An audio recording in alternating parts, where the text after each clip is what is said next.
بسم اللہ الرحمن الرحیم۔ السلام علیکم ورحمۃ اللہ وبرکاتہ۔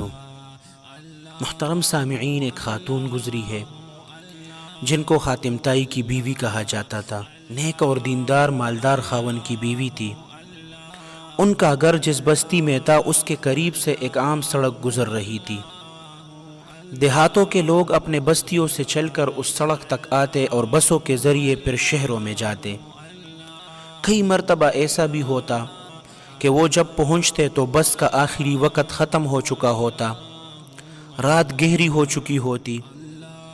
اب ان مسافروں کو بس نہ ملنے کی وجہ سے انتظار میں بیٹھنا پڑتا، اور بیٹھنے کے لیے کوئی خاص جگہ بھی بنی ہوئی نہیں تھی۔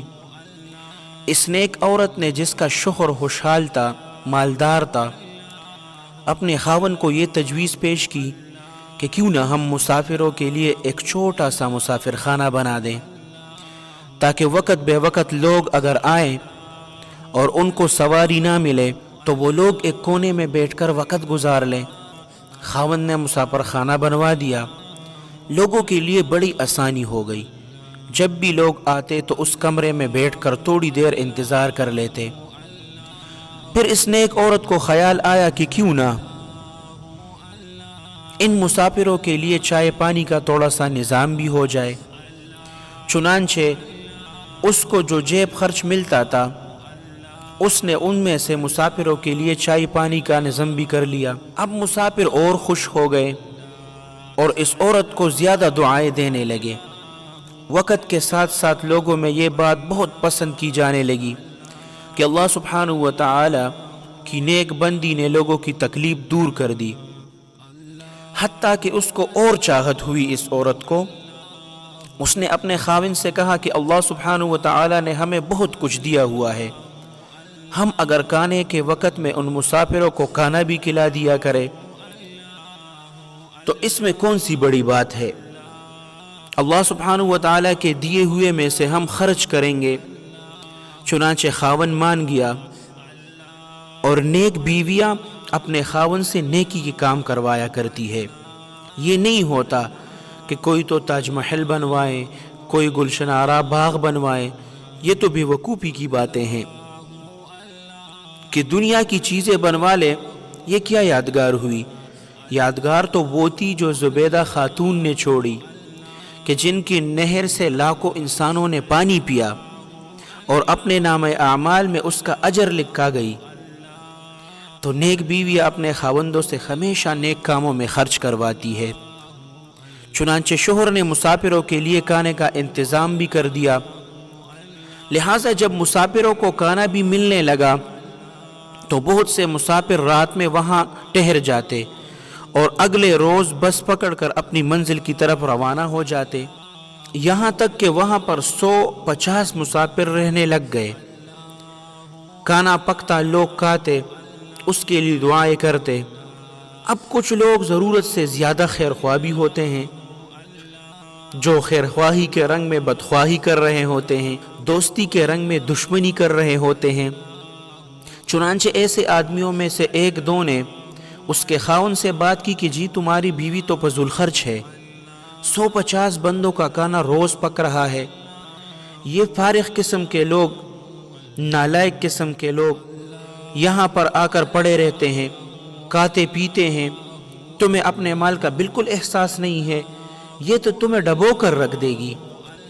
انہوں نے ایسی باتیں کہی۔ خاوند نے کہا کہ اچھا، ہم ان کو چائے پانی تو دیں گے، البتہ کھانا دینا بند کر دیتے ہیں۔ چنانچہ کھانا بند کر دیا گیا۔ جب عورت کو پتہ چلا تو اس عورت کے دل پر تو بہت صدمہ گزرا، مگر عورت سمجھدار تھی۔ وہ جانتی تھی کہ موقع پر کہی ہوئی بات سونے کی ڈھلیوں کی مانند ہوتی ہے، اس لیے مجھے اپنے خاوند سے الجھنا نہیں ہے، موقع پر بات کرنی ہے، تاکہ میں اپنے خاوند سے بات کہوں اور میرے خاوند کو بات سمجھ میں آ جائیں۔ چنانچہ 2-4 دن وہ خاموش رہی۔ ایک دن وہ خاموش بیٹھی تھی۔ خاوند نے پوچھا کہ کیا معاملہ ہے، خاموش کیوں بیٹھی ہو؟ کہنے لگی کہ بہت دن گزر گئے، ہم ذرا اپنے زمینوں پر چلے، جہاں کنواں ہے، ٹیوب ویل ہے، باغ ہے۔ کہنے لگا بہت اچھا، میں تمہیں لے جاتا ہوں۔ چنانچہ خاوند اپنی بیوی کو لے کر اپنے زمینوں پر آ گیا، جہاں باغ تھا، پل پول تھے، وہاں ٹیوب ویل بھی لگا ہوا تھا۔ چنانچہ عورت پہلے تو تھوڑی دیر پولوں میں باغ میں گھومتی رہی اور پول توڑتی رہی، پھر اخیر میں آ کر یہ کنویں کے قریب بیٹھ گئی اور کنویں کو اندر دیکھنا شروع کر دیا۔ خاوند سمجھا کہ ویسے ہی کنویں کی آواز سن رہی ہے، پانی نکلتا ہوا دیکھ رہی ہے۔ خاوند نے کہا کہ چلو گھر چلتے ہیں۔ کہنے لگی کہ ہاں بس ابھی چلتے ہیں، اور بیٹھی رہی۔ کچھ دیر بعد اس نے پھر کہا کہ چلو گھر چلتے ہیں۔ کہنے لگی کہ ہاں بس ابھی چلتے ہیں، اور پھر بھی بیٹھی رہی۔ تیسری مرتبہ اس نے کہا کہ ہمیں دیر ہو رہی ہے، مجھے بہت سے کام اور بھی کرنے ہیں، چلو گھر چلتے ہیں۔ کہنے لگی کہ جی ہاں بس چلتے ہیں، اور کنویں میں دیکھتی رہی۔ اس پر خاوند قریب آیا اور کہا کہ کیا بات ہے، تم کنویں میں کیا دیکھ رہی ہو؟ تب اس عورت نے کہا کہ میں دیکھ رہی ہوں کہ جتنے ڈول کنویں میں سے جا رہے ہیں سب کے سب کنویں سے بھر کر واپس آ رہے ہیں، لیکن پانی جیسا تھا ویسا ہی ہے، ختم ہی نہیں ہو رہا۔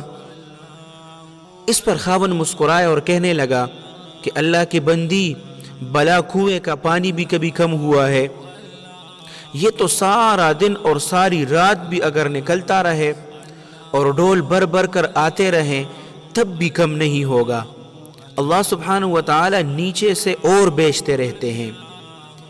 جب اس مرد نے یہ بات کہی تب سمجھدار خاتون نے جواب دیا اور کہنے لگی اچھا، یہ اسی طرح ڈول بھر بھر کے آتے رہتے ہیں اور پانی ویسا ہی رہتا ہے، نیچے اور آتا رہتا ہے۔ خاوند نے کہا کہ تمہیں نہیں پتا؟ بیوی نے میرے دل میں ایک بات آ رہی ہے کہ اللہ سبحانہ و تعالی نے نیکیوں کا ایک کنواں ہمارے ہاں بھی جاری کیا تھا، مسافر خانے کی شکل میں۔ لوگ آتے تھے اور ڈول بھر بھر کے لے جاتے تھے، تو کیا آپ کو خطرہ ہو گیا تھا کہ اس کا پانی ختم ہو جائے گا؟ اللہ سبحانہ و تعالی اور نہیں بھیجیں گے؟ اب جب اس نے موقع پر بات کہی تو خاوند کے دل پہ جا لگی، کہنے لگا کہ واقعی تم نے مجھے قائل کر لیا۔ چنانچہ شوہر واپس آیا اور اس نے دوبارہ مسافر خانے میں کھانا شروع کروا دیا، اور جب تک یہ میاں بیوی زندہ رہے مسافر خانے کے مسافروں کو کھانا کھلاتے رہے۔ تو یہاں سے یہ معلوم ہوا کہ نیک بیویاں فوراً جواب نہیں دیا کرتی، بلکہ بات کرتی ہے، اور بات بھی موقع پر کرتی ہے۔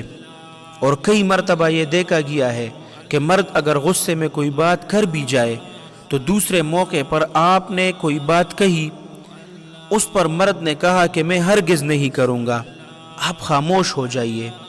دوسرے موقع پر وہ خوشی سے بات مان لے گا۔